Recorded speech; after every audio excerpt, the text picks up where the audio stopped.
Well, good morning. Tuesday, and out in the garage waiting for it to warm up.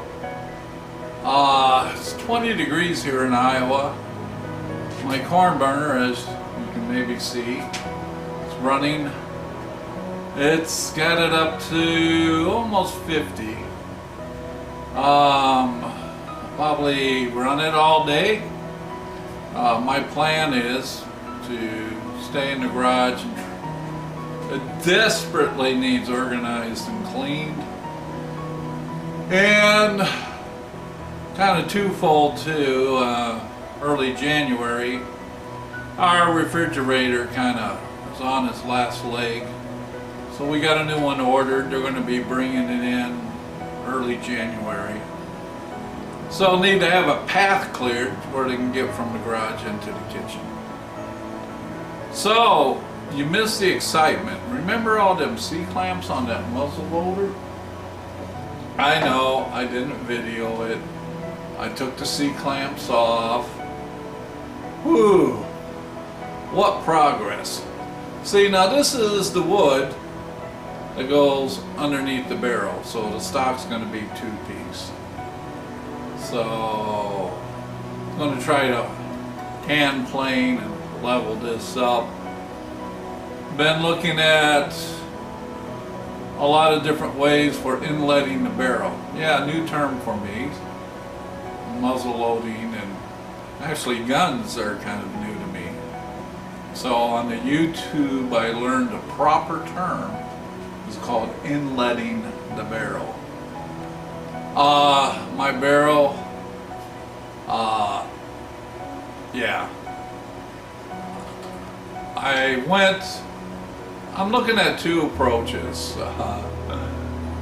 I got some routing bits, and I have a little router.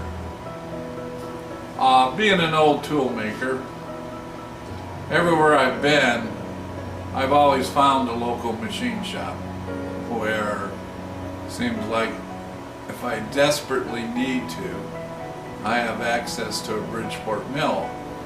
Now, I don't think in the Revolutionary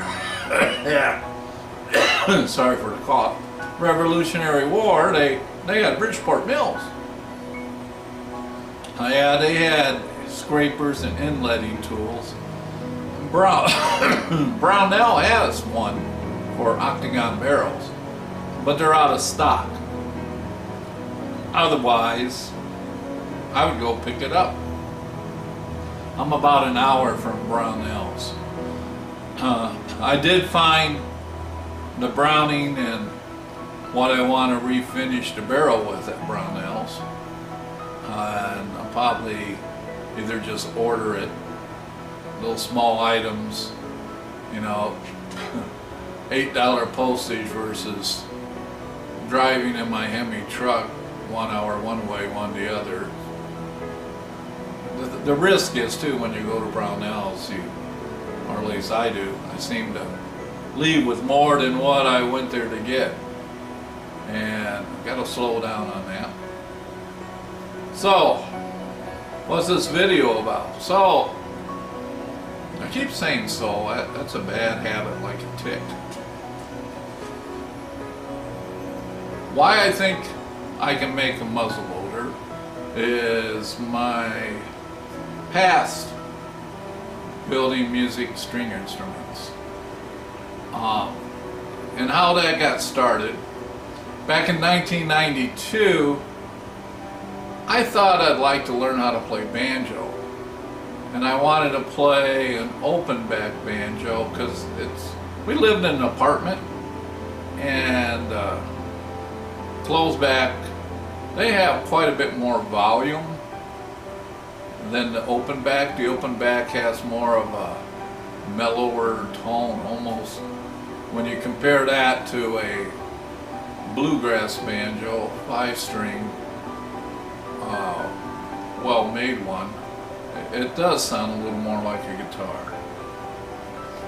Well, I started looking around, and man, they're proud of them. I think Deering wanted $1,800 for one back then. And when I see something like that, I'd still like to do, and the price is too high. You know, I go into this mindset of, well, I can build one. I mean, come on, can't be that hard. So, unfortunately at that time, my father was diagnosed with lung cancer. And to kind of,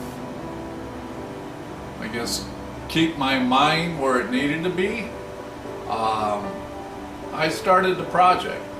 A friend of mine has some timber in West Virginia, and he said, look, I'll give you the stick of wood. And it wasn't much different than this. He said, and if you can make a banjo neck out of it, I'll supply the wood for the rest of the banjo for the wood rim. So I succeeded. A lot of visits to see my dad. I was in Ohio, he was in Indiana.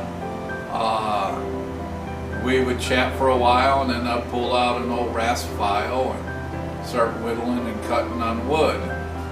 He would ask me, well, what are you doing there? And I said, well, I asked for advice from an old banjo builder, and he said, just look at that stick of wood and remove everything that doesn't look like a banjo neck.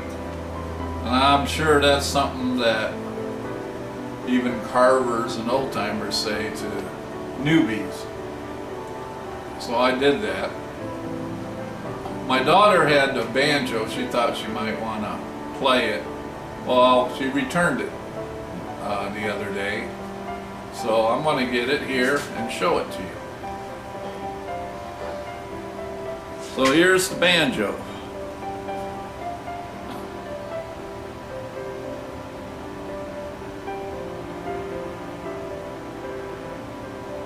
And there's that stick of wood he gave me that he had me, you know, remove everything that didn't look like a banjo neck.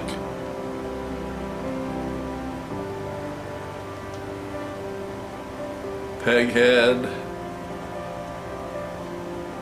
tuners, and then yes, he followed through. He gave me the wood for the pot. Now what I did, being an old tool maker, these brass nuts, I got brass hex stock, cut them on a lathe and threaded them. These hoop rings, I got brass wire and bent them. I made, of course, for attaching to the wood rim, these brass nuts. The brass ring for the head I purchased. And I purchased the head, tail stock. And the tone ring is just a small metal tone ring. Did the dots, the inlay with the mother of pearl, the binding on the long and the neck. Yeah, they make a special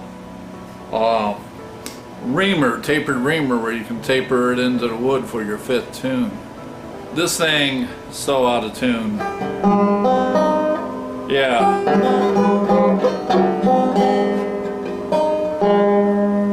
Does have tone.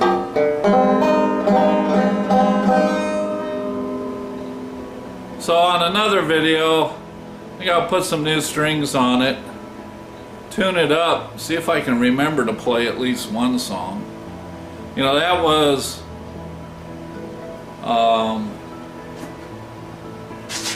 my criteria was, once I started building instruments, was after I build it, I learn 2 songs and try something new. Fortunately, I got the banjo complete and was able to play 2 or 3 songs on it for my dad before he passed away. My dad was amazed. He he was just blown away. And he told me, man, if I knew I would live longer, I'd have you make one for me. And I told him, well, this is yours. This is your banjo. And I let him hang on to it, you know, until he passed. And I don't think he learned the tune, but he liked holding it.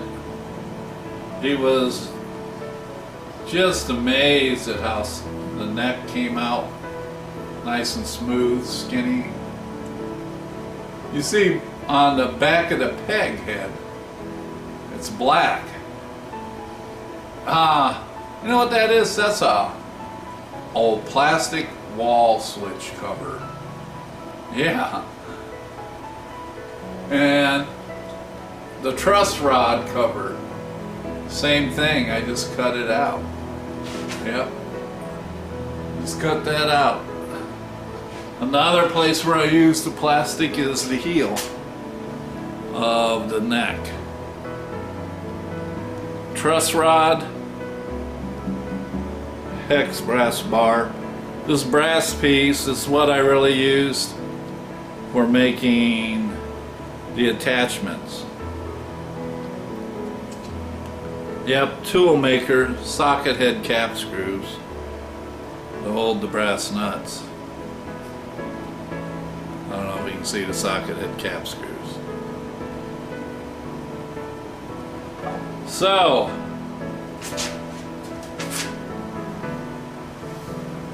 that's why my son said, Dad, if you can get a stick of wood, whittle out a banjo, you can make a muzzle loader. As long as, again, the muzzle loader isn't half banjo, half gun. Woo! This thing echoes. Hear that? Woo! Never knew that. So our Peak Stony got me a banjo. I don't know if I'll do that frailing style. I'm more of a Scruggs style player, I think, more than the frailing. We'll see. I'll try to learn an old tune like Cripple Creek and put up a video and you guys judge. So, this is Busman 54. Again, enjoying the day in the garage once it warms up, and I get this thing clean so I can maybe even start on the bus, get some work done on it too. So with that, I'll let you guys go, and maybe next time you'll see me playing Cripple Creek on a homemade banjo right here. Yeah, the wood rim, I guess I don't know when to be quiet. How did I make the wood rim? I made wedges. It's 3 layers. So you got 3 layers of wood. I don't know if you'll be able to see that from there.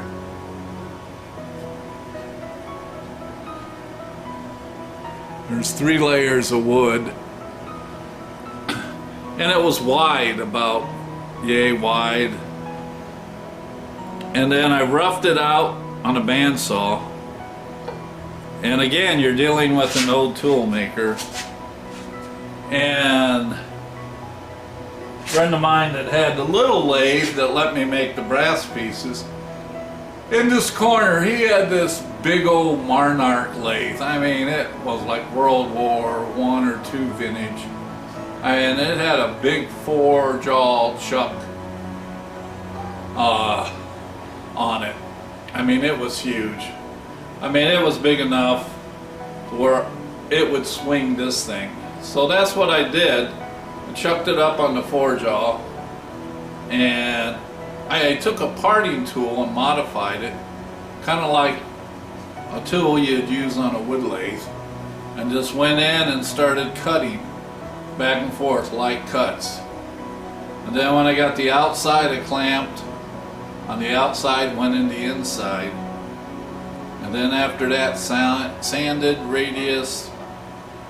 And there's no stain on this. This is the natural color of the wood, and just clear coat. So I think I may have, through a guitar store, I bought some clear coat they use for guitar finishing. It wasn't like automotive clear, but it came out good. So you guys, before I say so too many times, I'm going to let you go and let this corn burner do its job and warm it up in here. Hopefully it'll get up to 60. Then my old toes won't get cold. And do some cleaning. Alright. Busman 54. We'll see you next time.